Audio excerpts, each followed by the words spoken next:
case, she claimed she was victimized by her mother and father in a bizarre, very violent military cult. And this is one of the pictures. This is a self-portrait of her as a young girl. You're going to be meeting her, and I want to warn you, the content of today's show is not suitable for children.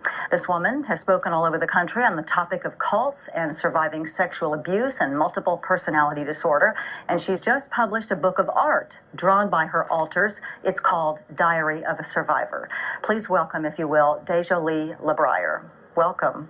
Thank you. Takes a lot of courage to talk about something like this. I'm very glad to speak with you about it, and we've talked on the phone, so I want to have people understand what you went through, and that your parents, you say, were both in the military. Right. Dad was a Marine. They were both Marines. Very rigid discipline. Very rigid from the very beginning, from early age. My mother used to brag about the fact that at 3, all of her children could make their beds with Marine Corps corners and stand at attention and say yes or no, sir. And we were continually restricted to our yards. We had field day every Saturday where we cleaned the house from top to bottom. And now, but what about the cult? They were both a member of a cult. Was it a satanic cult or just their own version of what they did? There were satanic rituals taking place, and my understanding through the stories that my altars have told is that they were both involved.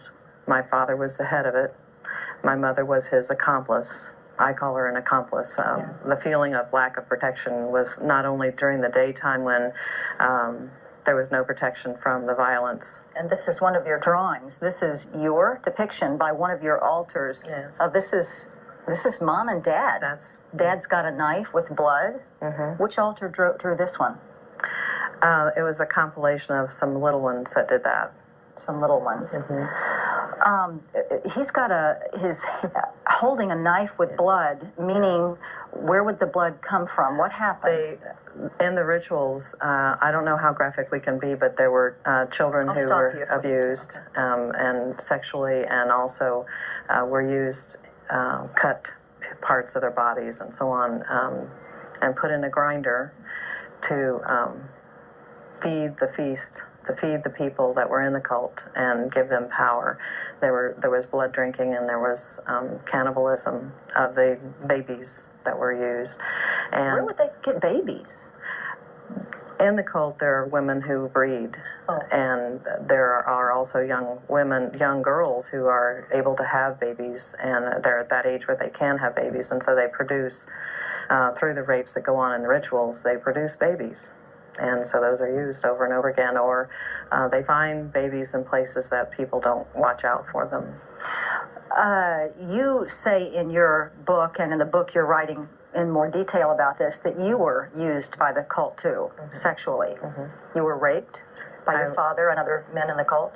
I was raped by a large number of people, including women and many Marines. We moved all over the country in for instance, my father was a Marine Corps recruiter, and he was also stationed in different reserve centers around the country to bring in recruits and train them, and then he trained in amphibious machinery. And so every place he was stationed, he found a new group of people to participate with him? That's correct.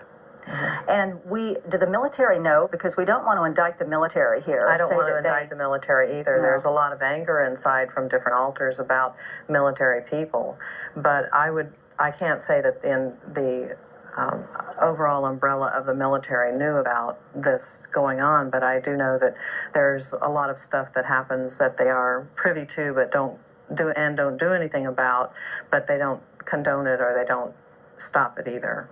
So, well, you know, when your father gets to a new location, I mean, providing that, you know, what you're telling us is true, of course, that, I mean, you don't just put an ad in the military newspaper, you know, all who want to be in a cult apply. How do you find people like that? Well, What's your guess about that? There was a military sex ring which goes on around the country in different areas, and it depends on who you are and what your contacts are. But if you're meeting people all the time and you're out there talking to people, you're going to find people that are interested in getting in on these things.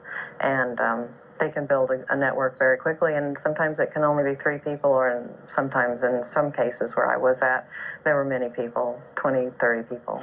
What was the purpose of the rituals? What was their goal? Was it, I mean, you say it was satanic, it was to sacrifice? Why did they do them? There's a belief that if there's blood and there's cannibalism, there's eating of human flesh, then and that's done in a ritual, then there's building of power. They become very powerful, and the upside down kind of satanic stuff, where they take the Christian beliefs and they turn them upside down, becomes a big part of it, and that builds power, where they can say, oh, those people are very weak, look at them, but we're strong, we have all this power, we can kill, and nobody knows who's going to be next, and so on. So they feel very powerful by doing that. Deja Lee LeBrier has written a book called Diary of a Survivor, growing up in a cult, and her life as a result of that, developing multiple personality disorder. And I did have a chance to speak to Deja Lee's therapist on the phone last week, and she assures me that this is a legitimate diagnosis of multiple personality disorder, and that she has seen the altars come out in her office. And as a matter of fact, part of the therapy is to have them come out in a safe place and be able to talk about why they do the behaviors they do. Sometimes they're very damaging behaviors. They hurt you, they hurt other people, and it's to find out the purpose behind what the altars are doing and then try to find a healthier way for them to express themselves. You have a map that you have drawn of when you stopped counting, you had about 52 different personalities. And this is a map drawn a number of years ago, and these were some of the ones that you've identified, and they have named themselves to you? Yes. Now, what's that big one in the middle? Confident one? Is that you or another one? That's another one. I am all of them combined into one. And you have some ones that are very destructive, too. Yes. To me. Internally, they don't do anything to anyone else. I think the real thing I wanted to emphasize is that each one of them has their particular behavior because they were created to protect another altar or myself. So they may seem to have bad behavior, but they aren't really bad. What they're doing is protecting us. And this black woman is one of your altars? Yes, What's her name is Maisie. And what purpose does she serve? She's the guardian of our system. She protects and loves unconditionally all of the altars. When they don't like each other, sometimes she takes them apart and talks to them individually, and they... And who is Silent One? Silent One is one of the altars in the that was militarily and satanically abused, and she doesn't speak. She's mute. You say that you have consensus with them all now, meaning that they all agree and get along, and are they all here now? Are they all listening to this conversation? Yes.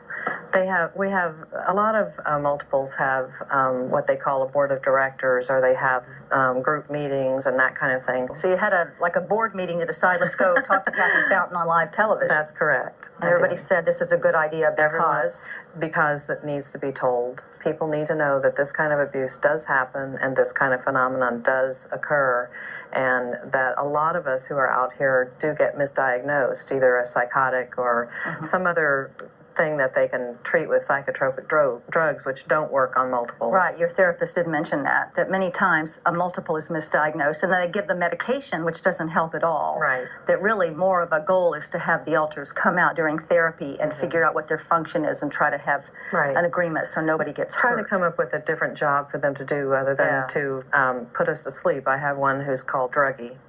And Druggie, her function is to put the system to sleep as a protective measure.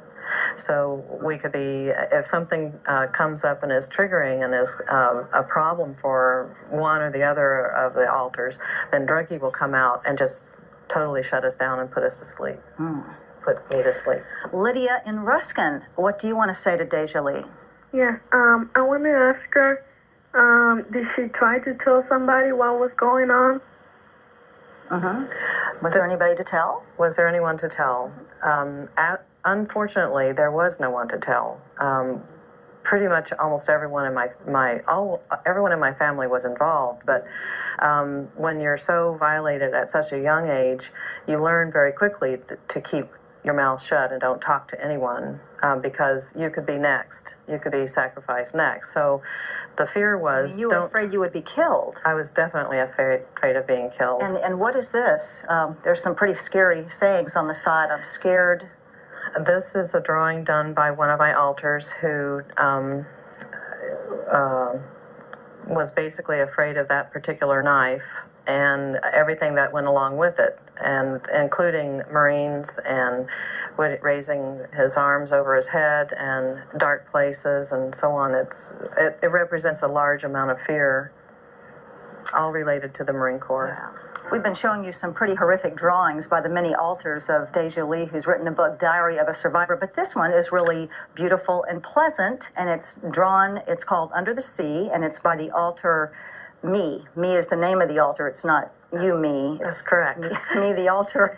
And this represents a safe place. It represents a safe place and a very peaceful place for her and for us, the system, because me has the ability to travel inside and outside of ourselves, out into the universe and inside of plants and all of that, and communes with all kinds of nature and things like that. And you know, the skeptical side of me would have to say, how do I know that the cult really existed, this was really true, babies were really mutilated, that maybe you were sexually abused in your family, and then your mind created the whole rest of the story? I can understand how you would feel that way, because it seems very bizarre. However, the truth is that now more and more people are coming forward and saying the truth about their life. And this is my life. I'm not saying that everyone who was sexually abused is going to become multiple, or that they were part of a satanic cult, or that the military abused them. All I'm saying is that this is my truth, and that you don't have to believe me.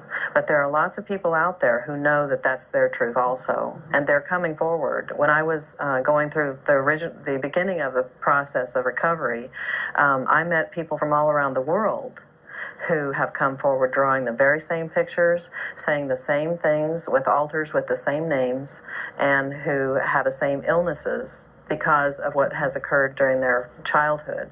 Your brothers and sister, you have two sisters and a brother. Did they confirm? Did they say this happened too?